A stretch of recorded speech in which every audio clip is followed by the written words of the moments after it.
Amy Schumer is by far the hottest comic on the scene right now. And clips of her hit TV show always go viral. And now Amy is bringing her adults-only comedy to the big screen in Trainwreck, directed by Judd Apatow. Hi, I'm Amy Schumer. And I'm Bill Hader. And we're from the cast of Trainwreck, and we're on Made in Hollywood. Here's a clip. Yeah, check out this clip. Your mother and I are getting divorced. Monogamy isn't realistic. Monogamy isn't realistic. I didn't understand that word at the time, but now I know exactly what he was talking about. Goodbye for now? No, bye forever. This was my favorite documentary of the year. Oh, that's funny. That's very true, yeah. It's not a documentary, but it is. How true is it on a scale of 1 to 20? 20. No, I know. Wow. I would say it's Word. I would say 13. Okay. Yeah. That's a lucky number. There's a lot of me in there.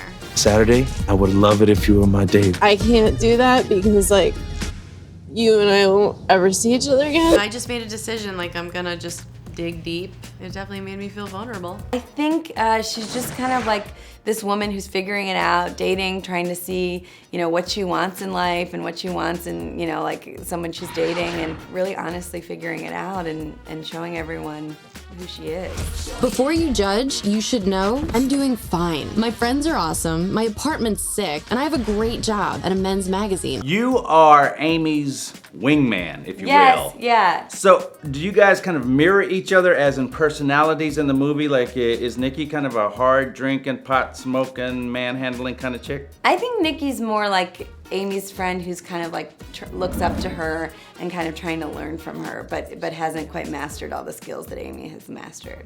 She wants to be like Amy. Yes, I think she wants to be like Amy, yeah. Giving you an assignment. I need a profile on a sports doctor. I understand you're surprised to kind of get the call to be the guy? Yeah, I was. I thought it was for another part in the movie. And then I showed up and they went, no, it's for the leading guy. And I'm like, okay. Why were you surprised at that? I've never been offered that part before. Aww. And now in hindsight, how do you feel about it? And it was fun just because she wrote such a great script, you know? And Stop it! No, she did. Yeah, you need to know this. That I tell you the same story over and over and over again. Sometimes you work on these comedies and you're trying to find jokes and you're trying to figure out if it's funny enough, whatever, and this was just play the... We were very connected. And action. It was so much fun to get to work with Amy and Judd, and we got to improvise a lot, and it was just really, it was just so much fun. I think it will ruin every other film that I do after this, yeah. Sorry to interrupt. We watching Downton Abbey later? LeBron, I'm being interviewed. Listen, I'm watching it tonight because I'm not going to go to practice and all the guys are talking about it and I'm left out. Tall. You follow sports? Sports. I love them. Who's your favorite team? The Orlando Blooms. Like, there's a scene where I say, I haven't had much to eat today. I just had like, and then he looked at me. He knew, like, and that wasn't in the script, but that I was gonna start just saying a lot. That she of ate a lot of food. And then he knew, like, even before I started it.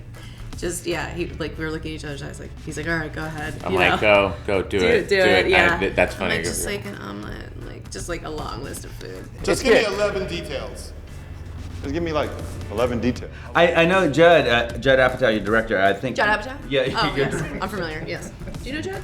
His book's right behind it. Yeah, his books are just strewn all over the room. Getting hot and wild. Why do you always want to know this stuff, LeBron? Just give me a couple details, like 11. 11 details? He asked you to be a little bit more personal because you originally, maybe when you were writing, weren't that personal? Well, the first script I wrote was true for what I was going through at the time, but then time passed and I had a kind of a new story, so he was like, let's do that story.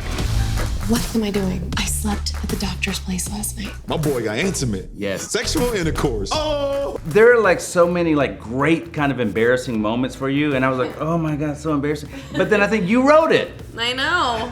I really regret it. No. It was, I do that on my TV show too. I think people trying their hardest and thinking it's gonna work out and then just failing miserably is the funniest thing, so I'm used to it. He called me on purpose. Hang up. He's obviously like sick or something.